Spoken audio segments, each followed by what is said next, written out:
What's up, guys? Kyle Kelly, K2 Sports here. Doing a quick recap of the Texans Colts wildcard round playoff loss for the Houston Texans. Probably one of the more embarrassing games I've seen in all the Texans games I've watched over the last 15 years. A lot of expectations for the Texans going in. A lot of that centered around Deshaun Watson, who inevitably I don't think got the job done tonight. A lot of poor throws from Watson. I will counter, though, a lot of people who put a lot of this game on Watson, saying he's not great throwing out of the pocket. I want to know what the experts' definition of a pocket is and how much of a pocket Watson's had all season. Obviously, he was sacked 60-plus times in the regular season, sacked three or four times tonight. You can't put the game all on Watson. I think this game goes all the way around. Obviously, the biggest concern is the offense and not making plays. And obviously, you can look at a lot of things. You can look at the offensive line. You can look at being depleted at wide receiver with Demaryius Thomas going down, with the Achilles, Will Fuller going down earlier in the season. And again, the offensive line, I think, is the biggest thing I put on this season in this game. However, the defense obviously giving up 21 points on the first 4 or 5 drives to the Colts. Really had no chance of stopping Andrew Luck. It seemed like they could not stop Andrew Luck. It seemed like they haven't been able to stop Andrew Luck for the last season, and then early in the season, younger seasons of his career when he was healthy. And the secondary, you look at the secondary, there's a lot of problems in the secondary. You can't defend T.Y. Hilton, even though, a couple of his plays that Kareem Jackson was on him was pretty good coverage from Kareem Jackson, better throws from Andrew Luck. Obviously, turning the season around from an 0-3 season to an 11-5 season and winning the AFC South, I think, is something the Texans should hang their hats on. But getting embarrassed on national TV never helps.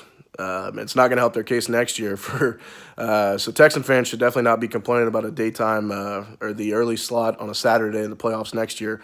You saw tonight why they did get that, and it seems like the Texans do not perform well under the lights, and it seems like they haven't. I can't think of a game where they have performed in prime time for the national audience to see. That being said, looking towards the offseason, and K2 Sports will be covering a lot of the Texans offseason, free agency, the draft. We're obviously going to pick up our review of film and watch some of the best prospects in college football. And the Texans do have 3 picks in the top 100, and Brian Gaine has got a full year running the front office his way, not the Rick Smith way. Bill O'Brien's not going anywhere. I have my own disagreements with O'Brien and how he operates this football team. But the guy finished 11-5. He got a 4-year extension a year ago. I don't think Cal McNair's patience is much different than the late Bob McNair. I think O'Brien's going to be your coach for a long time. I tweeted out recently kind of a dark, depressing thought after this game: is Bill O'Brien the Texans' Marvin Lewis? That's the question that I'm a little scared to answer. I don't know. But this team still has Deshaun Watson moving forward. You're going to have a vast overhaul of the offensive line, whether through the draft or free agency. You're obviously going to have to add some secondary pieces. Jonathan Joseph is not getting any younger by any means, and you kind of saw it seemed like the Texans ringed out a wet rag at the last bit of good football Jonathan Joseph had left. I don't think Kareem, even though he had a stellar year, I don't think it's something that is going to come with a huge payday. Obviously, the Jadeveon Clowney, do they franchise tag him? Do they let him walk? Do they give him a big contract? A lot of stuff up in the air for the Texans. Obviously, O-line, secondary are the biggest needs. The positives, you have Deshaun Watson as your quarterback next year. You have, hopefully, a healthy Will Fuller. You have Demaryius Thomas healthy coming back. You have, hopefully, a full year of Kiki QT to see what he can do. You saw flashes of that all year and even tonight. And you also have the best receiver in football, DeAndre Hopkins, coming back next year as well. Interesting offseason ahead for the Texans. Disappointing loss tonight. There'll be more to come.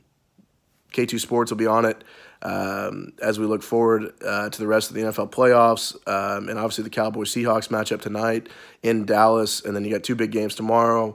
K2 Sports will be on that as well. Thank you guys for tuning in. Check out the latest K2 Sports podcast on SoundCloud. If you go to @K2 Sports at SoundCloud.com, check out the first episode of the podcast. Tuesday night, we'll have a new podcast dropping for you guys.